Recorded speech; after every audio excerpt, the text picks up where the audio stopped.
If you're listening to the Vincast, you are no doubt a wine lover and also very tech savvy. So I'm sure you would have seen some of the different apps you can get for your iPhone to track and record and also share the wines you love and enjoy. Well, if you are based in Australia and New Zealand, I cannot recommend enough the Vinous app for iPhone, which recognizes any wine with just a snap of a label. The reason why it's great for Australia and New Zealand is because it was designed and developed here, and it's for users exclusively in those countries because it uses up-to-date information to let you know what you might expect to pay for a wine you're interested in, but also where you might be able to buy it. It's a very easy to use. It's great for sharing with your networks, and with Vinous, you can actually follow other wine professionals and lovers like yourself and find out what they might be recommending. So what you need to do is go to getvinous.com/Vincast, download the app, start snapping away, and help them to change the way that we enjoy wine.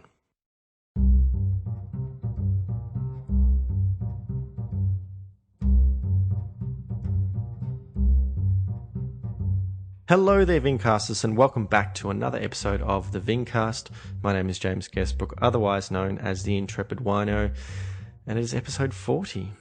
We are now in February. Where does the time go? Already got through January. I hope you've been enjoying some of the recent episodes. As always, I appreciate the people who appear on the podcast's time and their generosity in sharing their stories, and we've got some more exciting guests coming up, including Josh Elias, the editor of Alchemy, and Brendan Carter, who makes wine in South Australia under the Unico Zello name.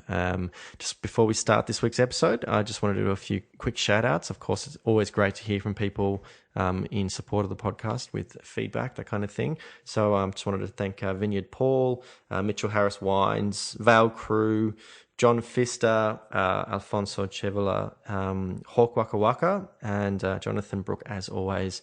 Love your work. Thank you so much for your support. And of course, I'd love to shout out to a few previous guests for their continued support in promoting the podcast. Ed Merrison, Daniel Honan, Brad Hickey, and Alder Yarra, most recent guests. So for this week's episode, I brought on someone that I've been following for quite a while who is pretty well known, certainly in Victorian wine circles. His name is Bill Downie.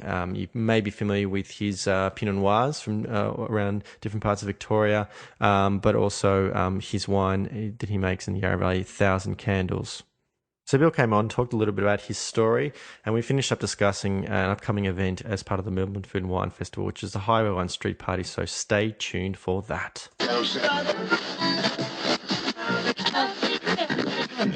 Bill, thank you so much for coming down and joining me on the Vincast in the studio. First one for a little while, and obviously probably preparing for various vintages in different places, so I appreciate you making the time.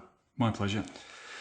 Bill, you have worked in wine for many years, but tell me, what was your first sort of contact with wine that kind of made you think that you'd like to follow a career in wine?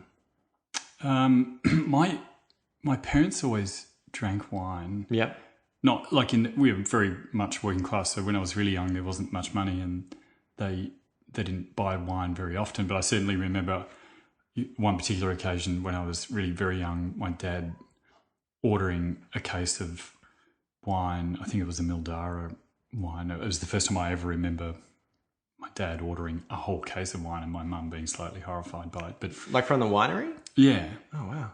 And it was very unusual. They usually had bag and box, so to have bottles of wine was kind of unusual. And so there was wine always around, and my dad's closest friend, who's been his closest friend for more than 60 years, since they were tiny little kids, they grew up together.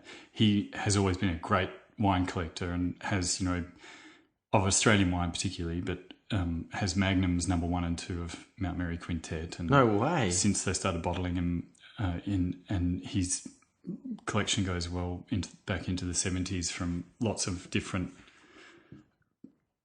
now very well regarded Australian wine producers. Sure. So there was always that association and connection as well. And then, we as kids from the time we were 10 or 11, we had our own wine glass, and on special occasions we were allowed to have a little glass of wine. And were you interested? Like, did you kind of want to taste stuff? Were you kind of interested? The parents are sort of trying this wine thing. I'd like to try it. Yeah, I couldn't say I recall specific feelings like that, but I was always aware of wine. Or just being grown up? So like, I want to be a grown up. Yeah, I think it was probably more to do. Mum and Dad did that, so that's what I'll do. But Sure.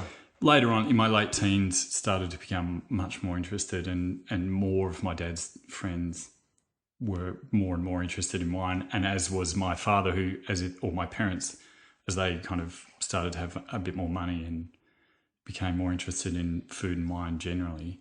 And then Where did you grow up? in Latrobe Valley. Oh, okay. I lived just not far out of Melbourne. a A little while. hour and a half from the cities, in very working class, very, very, very working class. I grew up in Churchill and Is that like Mernda? No, Morwell, Maui, Traralgon. Oh, right, yeah, okay. Coal mining, power generation, brown coal. Yep. And my father was actually in pulp and paper, but heavy industrial kind of area, and pretty depressed. Although early on it was reasonably prosperous, and then in the mid-'80s with privatisation it declined. I remember going quite badly. I think maybe we were going on a school camp somewhere, and we stopped off in this place called Old Gippstown or something. Yeah. In Maui. Yeah. And even then, it sort of felt a bit sad. Yeah, and it's kind of a bit of a joke. You know, people joke about Maui often as being that's where all the bogans come from. And yeah. My mum actually grew up in Maui. It's the other Frankston. Yeah. Yeah, and in some respects, you know, it was earlier on. Frankston wasn't too bad until a bit later, but certainly in the 80s, Maui, and then through the 90s, had a pretty bad reputation. But, sure. But that's where I grew up. Okay. And until my early 20s, lived in the same house. Right. What were your early interests as far as something like stuff you were passionate about before you kind of discovered wine? Oh, I was a musician, not a very good one, and bass player in a rock and roll band. Sort of pub rock type stuff. Yeah, Cold Chisel. Well, we didn't really play Cold Chisel, but we were a bit more interested in slightly more interesting Australian music from the 80s and 70s. But okay. But yeah, I did that. So kind of through the end of high school, and then I studied audio engineering at the School of Audio Engineering in St Kilda at the time it was. Mm-hmm. Got chucked out of that. My only two attempts at tertiary education ended with being chucked out. But yeah, music was really my interest, and in particular, the recording process was the thing that interested me most. And I played full-time in bands and messed around in studios and stuff through my late teens and early 20s. So at this point, were you living in Melbourne? I only had a short stint. I lived, which actually leads back into what you were asking before, but I actually, when I first came to Melbourne and started studying at the School of Audio, I lived with some friends of my parents who were a professional couple with no kids, really great food and wine enthusiasts. And so they taught me a great deal about food, taught me how to cook. My mum cooks well, but these guys were just a bit more, had a slightly broader view of the world of food, and, you know, You'd probably be introduced to a bit more diverse cuisines, like Asian food, that sort of thing. Yeah, and I think a proper introduction to Mediterranean food as well. You know, they bought me, I forget, maybe for my 18th or 19th, possibly 20th birthday, the Harry's Bar cookbook, which I still use. That's kind of the foundation of how I cook is kind of formed from Harry's Bar.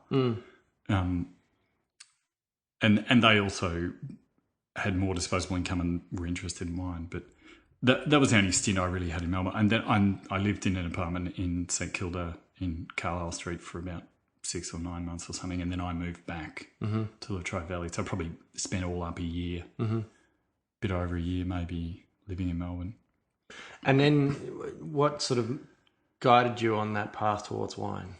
Well, I didn't make much money as a musician, which is fine in your teens and early 20s, but eventually you start aspiring to owning a house or doing a few other things with your life, and didn't really have enough money to do that. So I started working part-time in a bottle shop in Churchill at the like the licensed grocer had a liquor store attached to it. Right.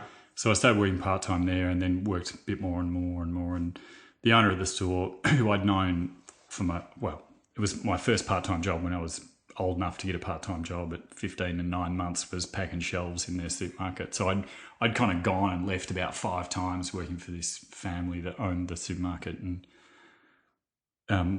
he kind of realised that beer and spirits wasn't going to make him any money, and there was money in wine. So he's like, okay, Bill, you and I need to learn some more about wine. And he knew that I was already a little bit interested. Mm-hmm. So I actually did some wine appreciation courses with Jeremy Oliver. Oh, okay. Which were wonderful. They really did open up my mind. And that it was really through that I really became interested in the idea of wine as a career. Sure. And it was, which I think has some relevance to you possibly, but I remember Wayne Donaldson, who, when he was still working for Domaine Chandon, mm-hmm. coming in and speaking to the group at one of the courses, and it was kind of off the back of his talk that I really was like, oh yeah, I really want to do this, and also, and you also like the idea of the Yarra Valley. No, I've never actually had felt a real connection for the Yarra Valley particularly. I was always going to be in Gippsland. That's who I am, and I'm of the place. You know, that's home, and there's no denying it. But it was also, that was the first time I kind of discovered a little bit about French wine, and there was just a simple Drouin Chablis village wine that was one of the wines he poured in that wine appreciation course, and that was the first time I always thought wine should be of a place. I don't know why I had that view, but I don't recall ever thinking any other way about wine other than that it should taste like it came from somewhere, and that's the thing which is compelling. And that it's made from something. Yeah, well, that it came from somewhere, you know, that the connection to place was always the thing which was interesting to me, and just having this village Chablis wine which screamed place, even though I had no idea really what the place was about. It just had a presence. Something about it was compelling. On a level that I really hadn't seen before. And that wine really, to me, still to this day when I think back, that's kind of, there's before and after that wine, and that was really when my eyes were opened properly. I had a wine like that. Yeah. I'm sure a lot of people... It was a 1997 Yeringberg Pinot Noir. Yeah, okay. And we had it, at Izard for my younger sister's 21st birthday. And it was just, I couldn't explain. You know, I think that was, she just turned 30. That was 9 years ago. So that was 2005. Yep. And so, you know, I'd never had a sort of a mature wine like that. And you know, just something about it just went, yeah, this is what I want to do. I love this. I guess that's how most people must have an experience like that. I have asked people on previous episodes, and a lot of people can't think, or they're like, oh, I don't think it was a wine. It was just sort of wine in general. Yeah, maybe.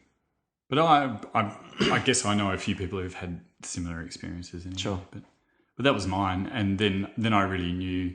And then a few things started to correspond, and I realised that recording music and making wine are identical tasks, although that took a number of years. Okay, tell me what you mean by that. Because I asked this question of Dave Brooks. I asked if he kind of liked, you know, if he could find similarities in sort of musical appreciation and then wine appreciation. You know, he's less of a winemaker, obviously, you know, more of a communicator and judge, that kind of thing. In the same way that he was a muso in terms of working like as a roadie, but you know, was interested in musical appreciation. I'm interested to sort of hear what you think about being someone who created both music and creates wine. Yeah, no, and there are some differences in that. I think the tendency is to assume that making wine is rather more like being a musician, and I guess from my experience, to me, it's quite clearly not the case.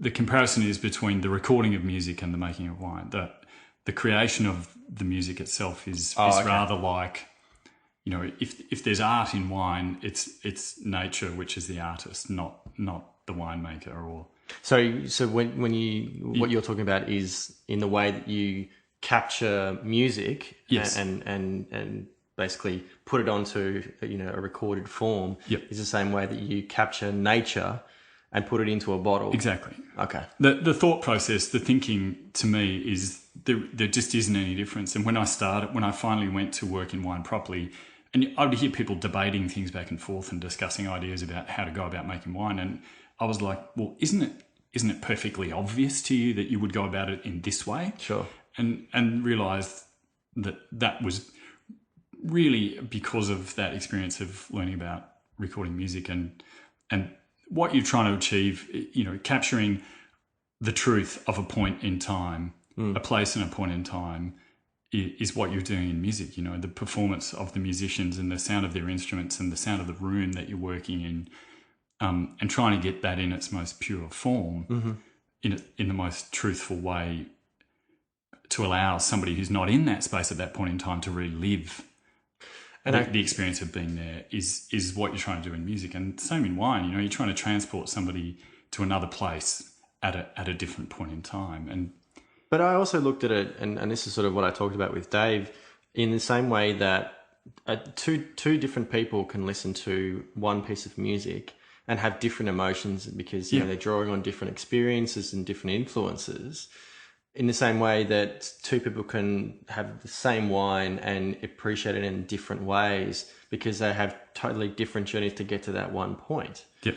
I was just thinking now that in the same way that a piece of music can sound different depending on whether you play it on vinyl or CD or digital, that kind of thing, a glass can actually influence the way you enjoy wine. Yeah, no, I think you can probably draw all sorts of analogies if you wanted to, but really very simply, it's about wine is recording in the same sense as music is. Listening to music is a recording. That's and the wonderful thing about wine, the really compelling thing about wine, and smell as a tool for memory is quite an extraordinary thing, and the best tool for memory that there is. And there's kind of an obvious reason for that. When you make a recording or you take a photograph or those visual oral tools for capturing are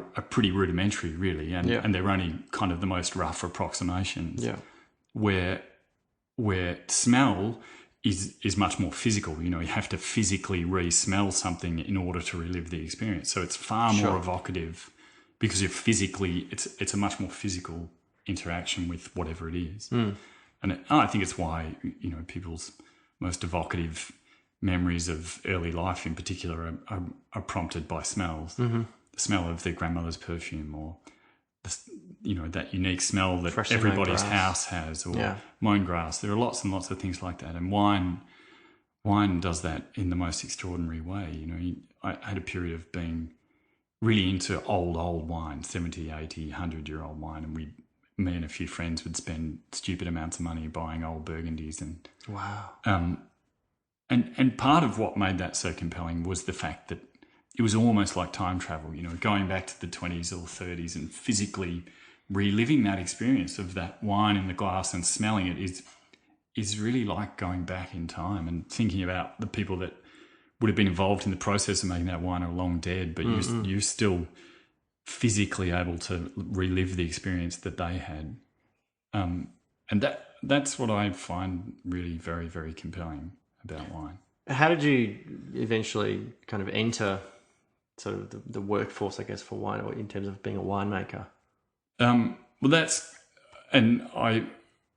I enjoy telling this story because it feels as though it's in some ways full circle, but it was through the first negotiants working with wine in 1998.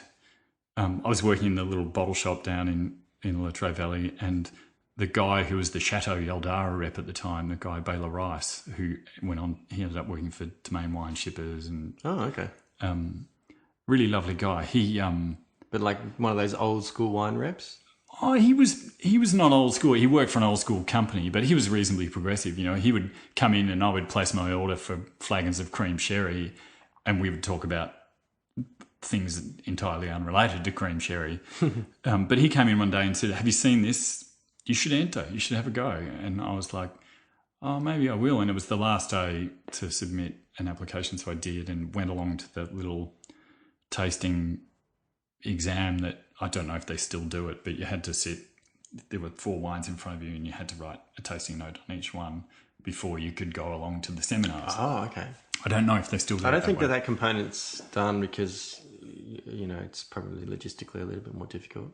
Yeah, or maybe they've been doing it for so long that there's less demand for the places or something. I have no idea. But I think a lot of the people who apply for it have been working in wine for many, many years, and so they're pretty experienced. I think they're kind of, their resume speaks for themselves. Yeah, I don't know how I should find out. It wouldn't be very difficult for me to find out. But anyway, I went along and sat that and passed that and went to the seminars, and you have to do the written piece as well. And I decided I'd read about Philip Jones and Bass Phillip and liked very much what he was talking about, his idea of place, and that was very compelling. And so I really wanted to meet him and talk to him about wine. And so I decided I would do my written piece on Bass Phillip. So I rang him up and said, "Oh, would you mind if I came and spoke to you? I'm doing this thing for the Negociants working with wine." And he said, "No, I'm too busy. I'm in the middle of pruning." And I said, "Oh, well, what about if I..." That sounds very much like him. "What about if I come and give you a hand for a day? Will you talk to me then?" And he said, "Okay, come down next week." And so I went down there and worked away, pulling out behind him as he pruned. And then we sat down, and over lunch he's like, "Oh, I need to employ somebody. Do you want a job?" And I was like, "Yeah, okay, I'll give it a go." So then I left the bottle shop and went to work for Philip for a couple of years. That would have been pretty eye-opening. Yeah, and the first year or so was really wonderful. We got along really well, and he opened lots of, to me, extraordinary wine, and still to this day, wine that I have lots of memories of, and really taught me. I kind of went from being very much a novice to being able to pick a Rousseau blind, no problem, in the space of 12 months. What a nice problem to have. Yeah, and then things deteriorated from there, and I lasted not quite 2 years, but that was how I ended up in wine, and it was through the Negociants thing. So it's kind of now to have our wine distributed by Samuel Smith and Negociants it was really a very wonderful thing, because I wouldn't have become a winemaker. I mean, maybe I would have, but that was certainly the thing that sent me very definitely in that direction, when it might have otherwise either taken a longer time or I would not have done it. So clearly, in terms of, your epiphany wine being a Chardonnay, and then working with over at Bass Phillip, you clearly had a love of, and you've mentioned Burgundy a few times. You clearly have a love affair with the Burgundian varieties.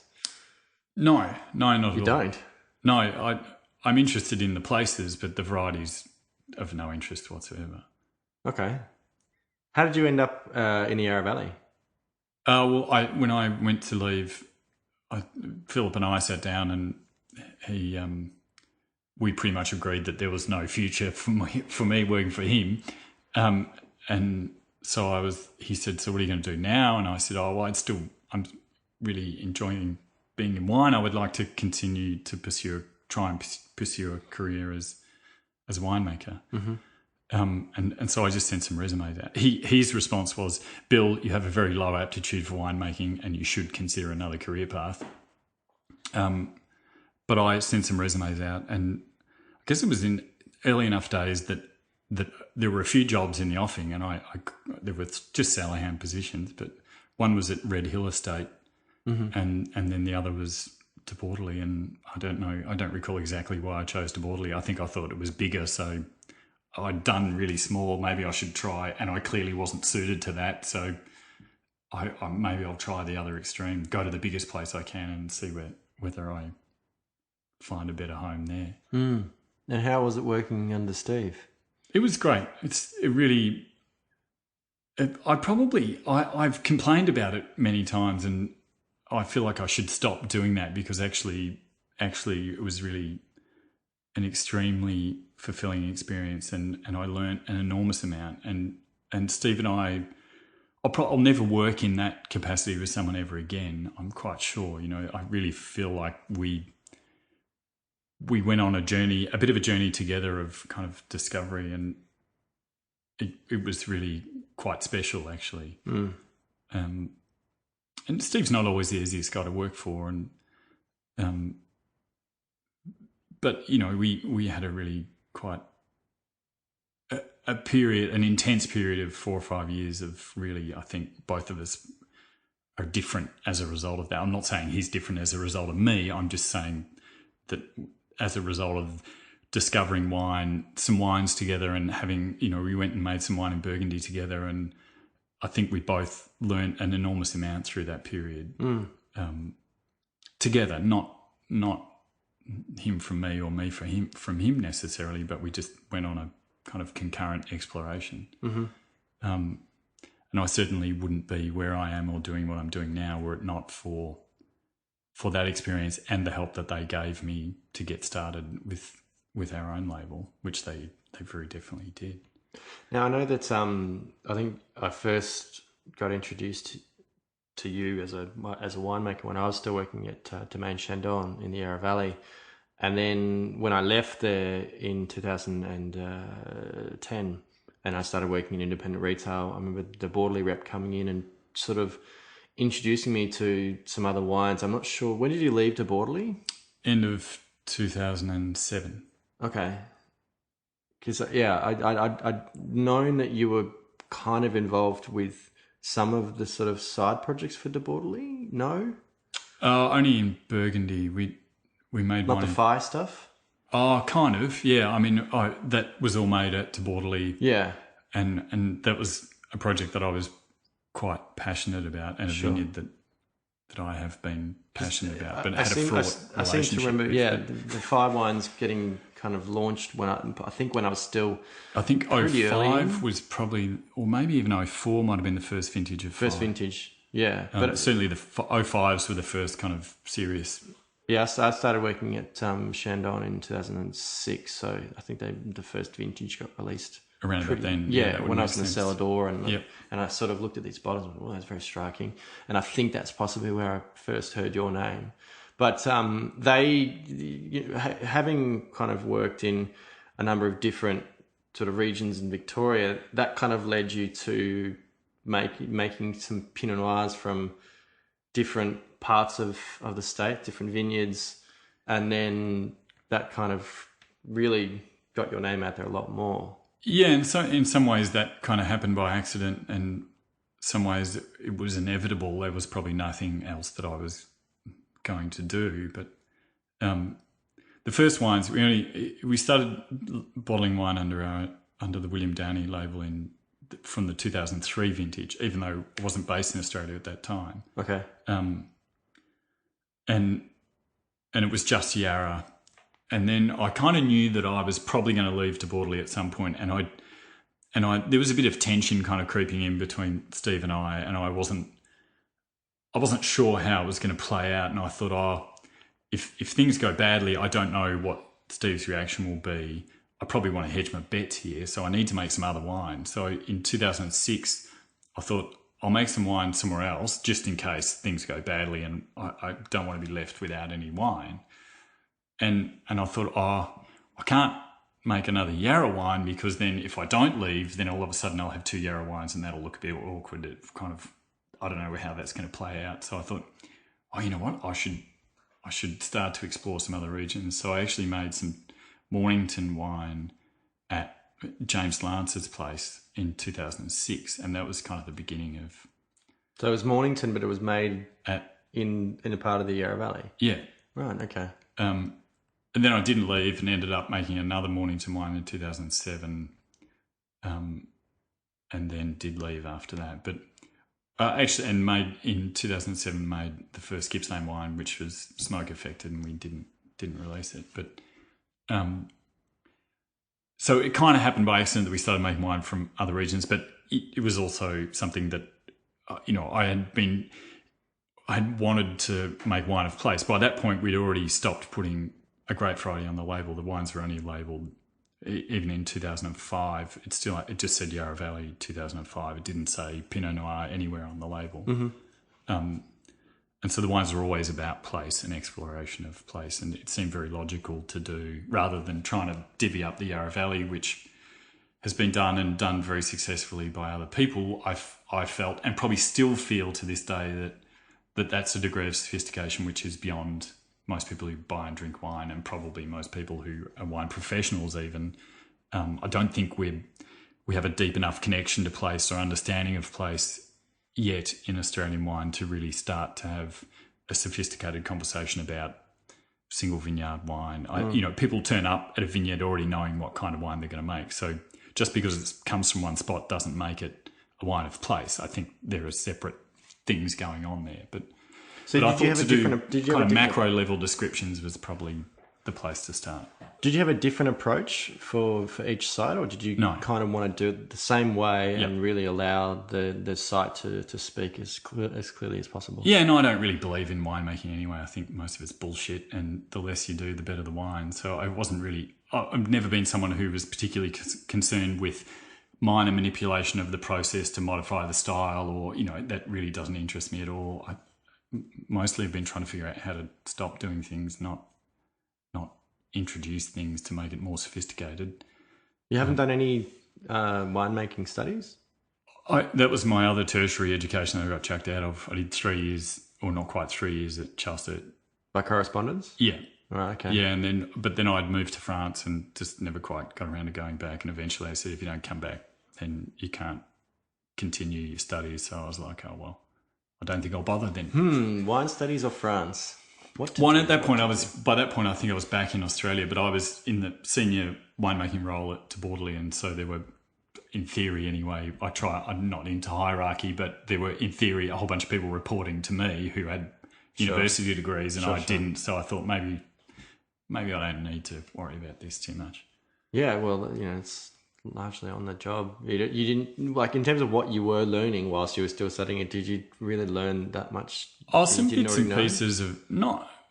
I mean, the soil science stuff they did was really chemistry based, which doesn't interest me. To me, the interesting part of soil is biology, not chemistry. And same, plant physiology. They'd kind of talk about stuff and say, well, actually, that's as much as we know, and that's just the current theory. So I don't know. I wouldn't say I learnt nothing, but I wouldn't say that it was as compelling as many of the other experiences I had. I think I learnt much more on the job, and I've since kind of always felt that being a winemaker was a trade rather than a science. It's a bit like being a plumber or a carpenter. You do an apprenticeship, and then you get a proper job, and you sort of get more experienced. Yeah, and it's not to say that there's no application of science whatsoever. I think a plumber and an electrician and a carpenter would agree. There's quite a bit of science involved in their trade. The technical side of things. But it's a trade, not a university academic career. It's hands-on, and if you get good at it, maybe one day it's a craft more than a trade. But the process itself doesn't interest me particularly. It's pretty dull for the most part. Most conversations about winemaking are incredibly boring. I agree. That's why I started a podcast. No, and farming. I think farming's deeply compelling, and I enjoy talking to people about farming and whatever kind of farming it is. That's the bit that I really enjoy. Not the conversion. It's for me, at a really basic level, wine is just like any other kind of food-based product. Absolutely. It's just drawing sustenance from the land. And that's a beautiful relationship you can have with the land, and in that you give to it and it gives back to you. Yep. And I think that too much about wine is about just wanting to take all the time, and trying to tell it, this is what you should be, or this is what I want from you, rather than here's what you need. I'm interested to find out what you give me in return. Yeah, and a lot of it seems to be about fulfilling somebody's need for importance as well. The idea that the thing which determines the quality of the outcome is the person who facilitates the process, to me is very, very hard to swallow, but it seems to be at the core of a lot of wine the world over. I blame the Bordelais for that. I probably would too, but I think, it's human nature to some degree as well. But Yeah. that to me, winemaking is no more interesting than the process of pickling our olives or convert. It's probably not even as interesting as making small goods, and it's part of our farm life at home. Is harvesting and preserving. That's what we do at home across many areas. So wine's just one part of it. How long did you live in France for? I kind of only lived there full time for a couple of years with a couple of short stints back in Australia. But it was kind of over 5 years I spent the sum total of kind of 50% of my time in France and 50% in Australia. But it was varying proportions. The first few years mostly in France and the last couple mostly in Australia, and just 3 or 4 months a year in France. And did you live in a particular part or different parts? In Burgundy. Initially in Gevrey-Chambertin and then in Beaune. I met my wife. She was living in Beaune, working for Kermit Lynch. Oh, okay, cool. And in his office in Beaune. So the first year I lived in Gevrey, and then after that, it wasn't even a year. The first stint in France, I lived in Gevrey, and then I moved into Beaune, into Rachel's apartment. How did you find living in France? Did you sort of appreciate that kind of slightly more provincial way of living? Because Burgundy is still pretty developed as far as a lot of wine regions, but it's not kind of developed in the way that Bordeaux or Champagne is. No, I guess not. No, I haven't been to Bordeaux. In fact, I think it's just about the only wine region in France I've never been to. But no, it was life-changing. Going there was really opened my mind. I'd never left Australia at all growing up until I went to Burgundy. That was the first time I'd left Australia, and I literally got off the plane at Charles de Gaulle and got the bus to Gare de Lyon, got straight on the train to Dijon, got out of the train and straight into a taxi to Gevrey, got out of the taxi, walked in and started work. Wow. And that was my first experience of leaving Australia, and it was like... Poof. Did you speak French? No, didn't speak French, didn't have any money. Didn't have any issues? Not really. I went to work for Jean-Marie Fourier. Okay. And he spoke good English, and his now wife was English. And that was kind of right around harvest. And then I stayed on through and worked in the vineyard. And the guys in the vineyard didn't speak English. But Jean-Marie was kind of there. So I kind of eased into learning French. But it was painful for the first year, but eventually it didn't hurt anymore. But yeah, that first period of being there, I didn't know anyone, didn't have a telephone, didn't have a television, didn't have a car, didn't have any money, literally nearly starved to death at one point. Didn't starve to death, but ran completely out of food and had no money, and I think I had like a kilo of potatoes that I had to last me, that I lived on for 3 or 4 days. Wow. So did that take you back to your days as a muso? No, nothing quite that bad ever happened. Oh, okay. But it meant that I was kind of properly immersed in the place anyway. And so I went to Burgundy to learn about the wine of Burgundy, not to learn about winemaking. That was really an aside. Yeah. So I just spent all my time wandering around the vineyards, and in the end I knew the exact delineation of every vineyard in Gevrey, and in fact all of the Premier Crus and Grand Crus of the whole Côte de Nuit, and the exact surface area of every Premier Cru and Grand Cru in Gevrey, and most of the ownership, because it took a little while to figure out how the growers knew which row was theirs, because it's all just one big mess of vineyards. That's something that I like all over Europe, different. It's how they tie the wire on the end of the post. Yeah, everyone has their own method of tying the wire for the stay. So once you know which estate ties their wire in which way, you can figure out, for the most part, whose vineyards are where. So I kind of was very obsessive about knowing the exactly every square metre of in particular Gevrey, but mostly in the end. I at that time could list every single Premier Cru and Grand Cru in the whole of the Côte de Nuit off by heart. That's kind of nerdy. Sorry to say. It was quite nerdy at the time, and now I can remember barely any of it. But that whole experience was really, it was very much life-changing. And the whole culture of food, the engagement and respect for land and farming, which is not universal in France, but there are enough people who believe deeply in the value of land that I hadn't met people in Australia who thought of it in quite that way. That really did change my life, absolutely. And did you have kind of a sort of a mecca moment? Did you go to Chablis? Yeah, I went to Chablis. In fact, my first trip to Chablis was just a few days after Rachel and I kind of got together, and it was our first proper date, just the two of us, because I actually met her by accident through Patrick Hughes, who now makes Chablis wines himself. And I do know. I'm actually hoping to get Patrick on a future episode. Yeah, well, because I visited him a couple of times. Yeah, well, he was working for Olivier Leflaive at the time, and I went down to a tasting with someone I was working with, and ended up staying at his place, getting pissed. And it's funny that you met him there, considering the number of times he's worked vintage in Australia. Yeah, and I've never seen him in Australia. But anyway, I stayed at his place, and he was driving me back to Gevrey the next day, and Rachel rang because Rachel had been to university in Quebec, and he's Quebecois, and they had bumped into each other and said, let's catch up for a coffee. So she was ringing to try and arrange to have a coffee. And then he's driving, answers his phone. He said, I'm just driving one of your compatriots back to Gevrey, and handed me the phone. And it was Rachel, and I was like, hello? And she said, oh, you really are Australian. But we spoke for the next 20 minutes, and when I got out of the car, I was like, I'm going to marry that woman. Wow.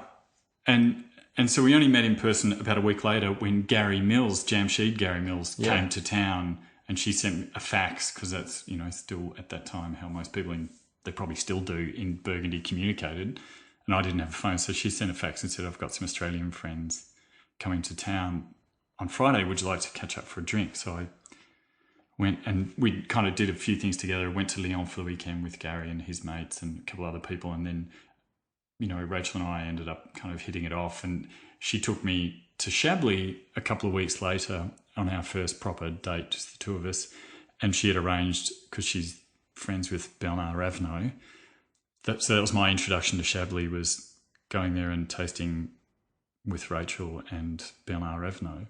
If you're introduced to Chablis through Ravenot, there's not really anywhere else you can go from there. Not really, no. That was quite special. And Bernard was quite fond of Rachel, and so it was a lovely visit, and ended up going back there quite a few times and having dinner with them, and yeah. But anyway, that I did go to Chablis, yes. And did you kind of reminisce on that Drouin village?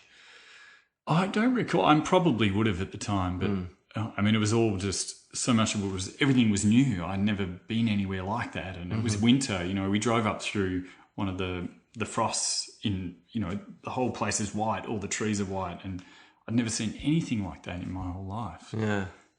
So I was transfixed by all of it. It was really, really pretty amazing experience. Yeah, actually, I the second time I went to Chablis, it was not long after vintage, and but it snowed when I was in Burgundy, and so the first time I'd been in Burgundy was in summer, and then as it was approaching winter, and it was so dramatically different, but equally beautiful. Equally beautiful. Anyway, so how did you get involved with this very interesting project in the Yarra Valley, which is 1,000 Candles?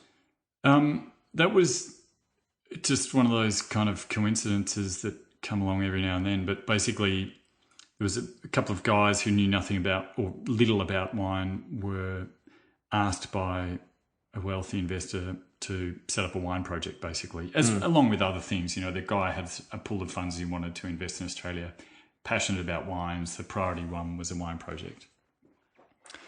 One of the guys went to boarding school with Sam Miranda, and so he rang Sam and said, look, I got this wine project. I don't know anything about wine. Can you help me out? And he's like, well, what are you doing? He's like, well, there's a property for sale in the Mornington Peninsula. Maybe I could look at that. And he said, well, actually, I don't know anything about that, but I know somebody who spent a bit of time down there. Maybe you can talk to him. And so they rang me, and they basically said, we've got this wine project, but we don't really know much about wine. Can you help us? And I was like, well, what's the brief? And they were like, well, the owner really wants to know what's possible in Australia. You know, why does the world think French wine is superior to Australian wine? When in his mind he tends to prefer the best wines of Australia. To him, often taste better than half the shit that he spends a fortune on from Bordeaux or wherever else. So his brief is, I want you to find out why Australian wine isn't perceived as the equal of wine from elsewhere. Mm-hmm. And I thought, that's kind of interesting. That kind of thing doesn't happen very often. And so spent about 6 months really talking through the implications of that kind of brief and realised that if we were going to do it, we had to be pretty courageous. Otherwise, it was a pointless enterprise. We had to really change. If we were asked to try and change the way people think about Australian wine, then we had to take some serious risk and do some things which probably were going to be quite controversial. But to me, that I couldn't think of anything I'd rather do. That was in the end really what I was trying to do, even at De Bortoli, and it was really just a continuation of the line of inquiry that I'd had all along. You know, how do you make place the priority when typically in Australia variety and personality tend to bubble above a real connection to place, and to me the only way Australia can be considered the equal of all other places in wine is if we find a deep and meaningful connection to place, and we make wines that truly are wines of place rather than single bits of dirt that have an ego kind of poured all over them. When did the first 1,000 Candles wine get released? In 2012. Yeah, that was when I was away. But even whilst I was traveling, I think I saw stuff on Twitter and online sort of talking about this crazy sort of new project in the Yarra Valley, and it was, you know, correct me if I'm wrong, but like a field blend kind of wine, really expression site. Yeah. Variety sort of didn't even come into the equation. It was really just about this particular site. Which, yeah, it's exactly what I've been doing for 10 years prior to that. And even 2-3 years ago now, that seemed very strange. But then I think when I actually first met you was in 2013 at the Negociants Trade Day down at Ormond Hall, and I think you were showing 2 vintages, and 11 and 12, I was just sort of flabbergasted by these wines, that they were saying so much, but still for me seemed not complicated, and I kind of liked that approach. So it's funny how you can sort of read stuff and get an idea about what, you know, this is sort of like trying to be a real statement kind of wine, and I kind of like the fact that it wasn't to do with, you know, it being, we macerate the hell out of it and, you know, with throwing a whole bunch of new oak. It was really just trying about any of that, limiting, you know, to intervention almost completely. Yeah, and just I said when we kind of bought the property, like I chose the property. The business bought the property, and we went there, and I said, okay, we're going to farm and we're going to listen, and whatever the wine is whatever it is. We will not impose a wine on the place. We will try and find a connection to the place and try and bring it to life, and we'll harvest what we get. And to me, that is really fundamental to making wine of place, and that is the only reason that we're doing the project. So we made some conscious decisions about a couple of things that we knew were going to be controversial, but we felt had to be addressed. You know, you can't. One of the real problems with Australia, the Australian perception of wine is that only a French wine is worth a lot of money, and Australian wine's never worth more than $100. Yeah. Unless you know, there's this kind of simplistic notion of history or integrity, or, you know, which doesn't really take into account. None of which really values place. None of which really says Australia has a contribution to make to the world of wine, which is the equal of all other.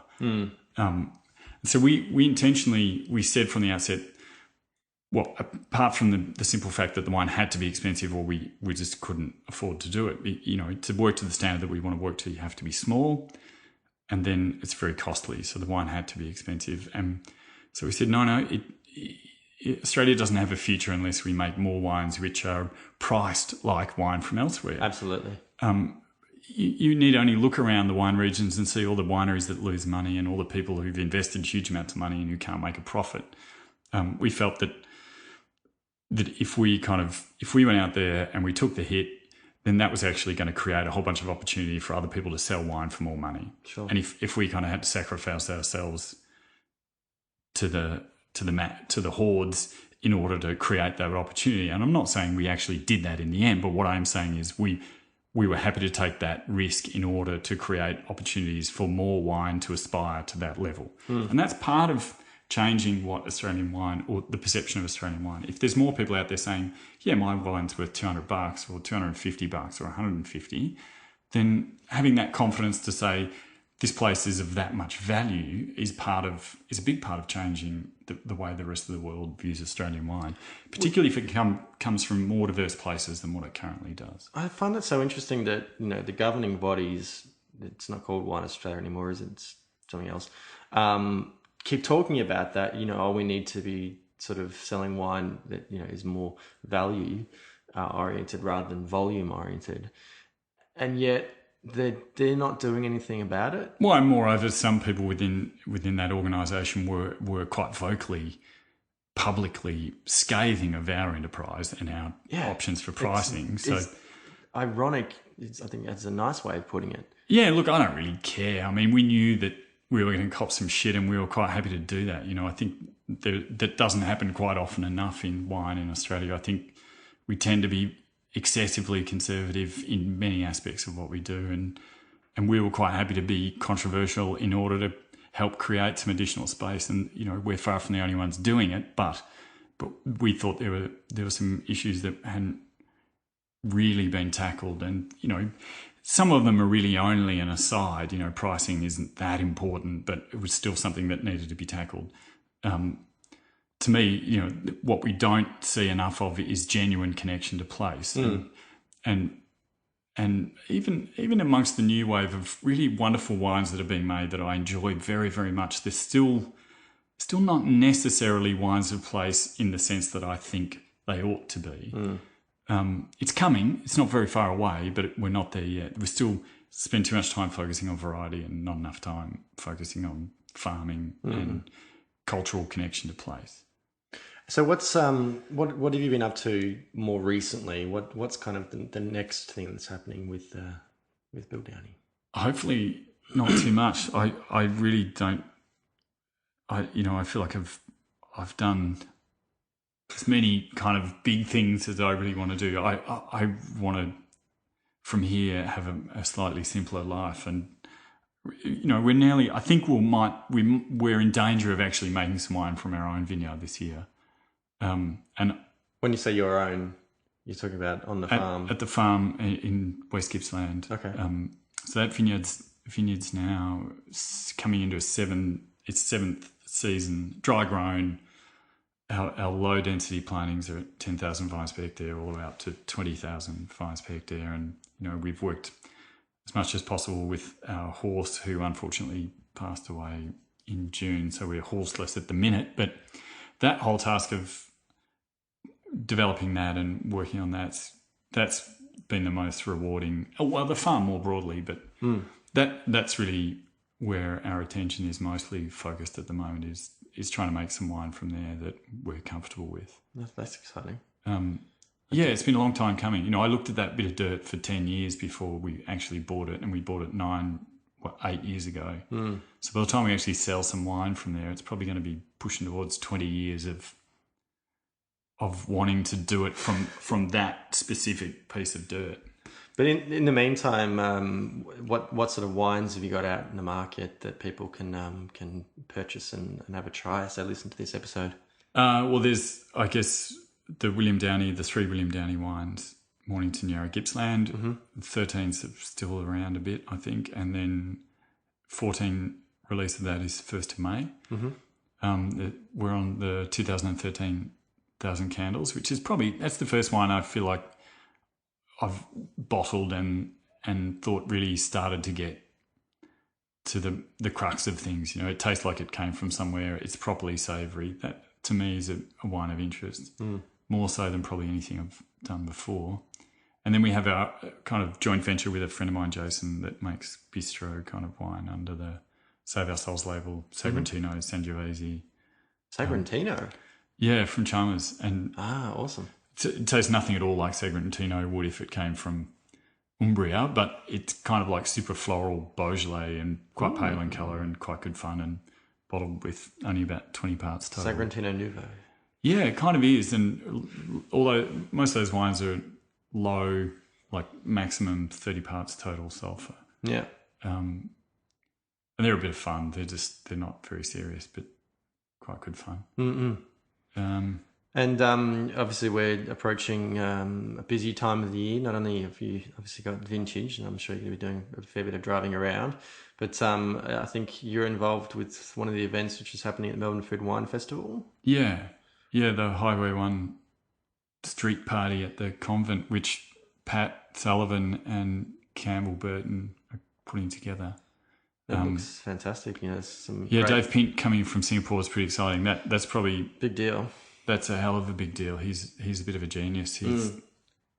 I went to Burnt Ends about 3 months after it opened in Singapore, and I sat down. I was with one other person, and we kind of ordered a few starters and a few mains, and it was like, oh, whoa, this is amazing. And then I ended up calling him over and said, look, we want to start again. Can you just bring us all the rest of the entrees and all the rest of the mains, please? Mm-hmm. So we ate the whole menu in kind of 2 sittings at the one time. So you were like Monsieur Creosote in Monty Python's pretty much, of Life. Yeah. But it was so exciting and so it was great fun. So I'm pretty excited about him coming, and I like the way Pat and Campbell have thought about the wine producers that are going to be there.